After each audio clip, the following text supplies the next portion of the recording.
السلام علیکم ورحمۃ اللہ وبرکاتہ۔ امید کرتا ہوں آپ سب خیر و عافیت سے ہوں گے، آپ جہاں رہیں خوش رہیں۔ دانت ہماری زندگی کا بہت اہم جزو ہیں۔ اگر دانت خراب ہو جائیں تو انسان نہ کھانے کا رہتا ہے، نہ پینے کا رہتا ہے، نہ کسی محفل کا رہتا ہے، نہ کسی تہوار کا رہتا ہے۔ اسی وجہ سے کہ اس کے دانتوں میں اگر کسی قسم کا انفیکشن ہو گیا، اس کی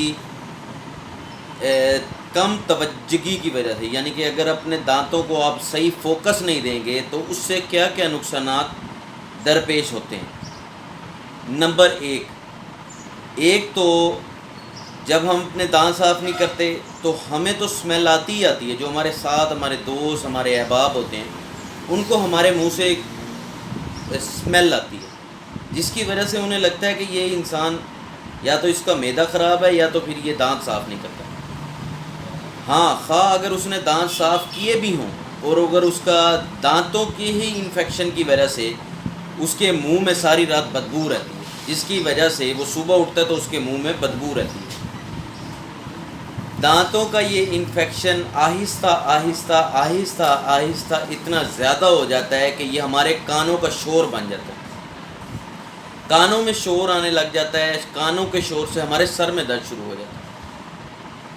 کچھ ایسے امراض پیدا ہونے لگ جاتے ہیں جس سے ہمارے آدھے سر کا درد شروع ہو جاتا ہے، ہمارے کانوں میں ایک سنسناہٹ سی چلتی رہتی ہے۔ یہ تمام آپ کے دانتوں کی کمزوری اور خرابی کی وجہ سے ہوتے ہیں۔ برائے مہربانی اپنے دانتوں کا خاص خیال رکھیں، یہ اللہ کی ایک عظیم نعمت ہے۔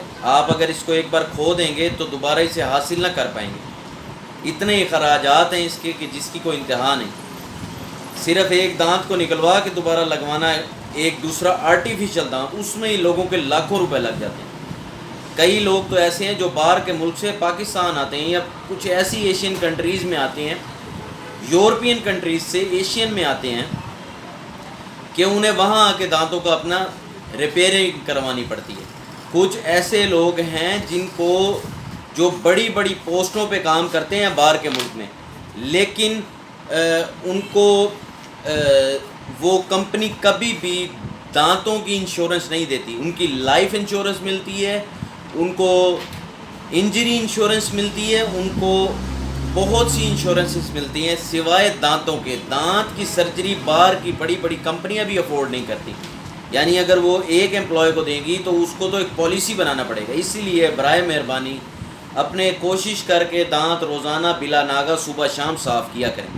دانتوں میں ٹھنڈا گرم لگنا یہ صرف اور صرف اسی چیز کی نشاندہی کرتا ہے کہ آپ اپنے دانتوں کی حفاظت نہیں کرتے۔ دانت اللہ کی بہت بڑی نعمت ہے، یہ ہمارے پورے منہ کو اس نے سیدھا رکھا ہوا ہے۔ اگر ایک دانت بھی خراب آ جائے تو ہمارے منہ کا فگر جو ہے، گراف اس کا ٹیڑھا ہونے لگ جائے گا، ہمارے چہرے کی رونق اتر جائے گی۔ دانتوں کا اللہ نے اتنا بڑا رول رکھا ہے باڈی کے اندر، اگر اوپر والی 32 یہ آپ 32 ہی نکال دیں نا تو منہ آپ کا ایسے ہو جائے گا جیسے 80 سال کا بابا ہوتا ہے۔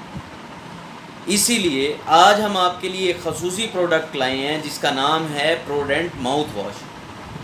یہ ایک ایسا ماؤتھ واش ہے کہ یہ عام ماؤتھ واش ہے، اس کو استعمال بچے بھی کر سکتے ہیں، بڑے بھی، لیکن اسے اورل نہیں لیا جا سکتا، اسے پینا نہیں ہے، صرف اس کی کلیاں کی جا سکتی ہیں۔ یہ آپ رات کو کم از کم ایک بار ضرور اپنے دانتوں کو، اپنے منہ کو اس سے غرارہ دلوا کے پھر سویا کریں۔ اب ہم آپ کو اپنا پروڈکٹ دکھاتے ہیں جس کے بارے میں آج ہم نے بات کی ہے۔ یہ ہے ہمارا product prudent mouth wash. Prudent mouth wash اپنی قدر اپنے آپ میں بہت اہمیت کا حامل ہے۔ چھوٹے بچے، بڑے بزرگ سب استعمال کریں۔ منہ کی بدبو، رات کو سوتے ہوئے منہ سے رالیں نکلنا، صبح اٹھ کے منہ میں کھچاؤ ہونا، اور جب بچے ہمارے صبح اٹھتے ہیں تو ان کے منہ میں بدبو ہوتی ہے، سب کو ایک چھوٹا سا چمچ کپ میں ڈال کے 4 چمچ پانی کے یہ استعمال کریں۔ دانتوں کا ٹھنڈا گرم لگنا، دانتوں میں درد، دانتوں میں سوزش، ورم، مسوڑوں کا پک جانا، یہ بہت اچھا پروڈکٹ ہے۔ زبان میں ٹیسٹ ختم ہو جانا ہے، ماؤتھ واش کریں۔ یہ آپ کے دانتوں کی سینسٹیوٹی ختم کرے گا، ساتھ ہی ساتھ یہ آپ کے دانتوں میں ایک نئی جان لائے گا۔ جب آپ رات کو ماؤتھ واش کر کے سوئیں گے نا، انشاءاللہ جب آپ صبح اٹھیں گے تو آپ کو ایسا لگے گا کہ آپ نے واقع میں کچھ اچھا کام کیا جس کی وجہ سے صبح آپ اٹھیں آپ کے منہ میں بدبو ہوگی نا، آپ سے صبح اٹھا نہیں جائے گا. ایک بار ضرور آزما کے دیکھیں، انشاءاللہ آپ کے فیڈ بیک کا ہمیں انتظار رہے گا. اپنا خیال رکھیے گا، دعاؤں میں یاد رکھیے گا. السلام علیکم ورحمۃ اللہ وبرکاتہ.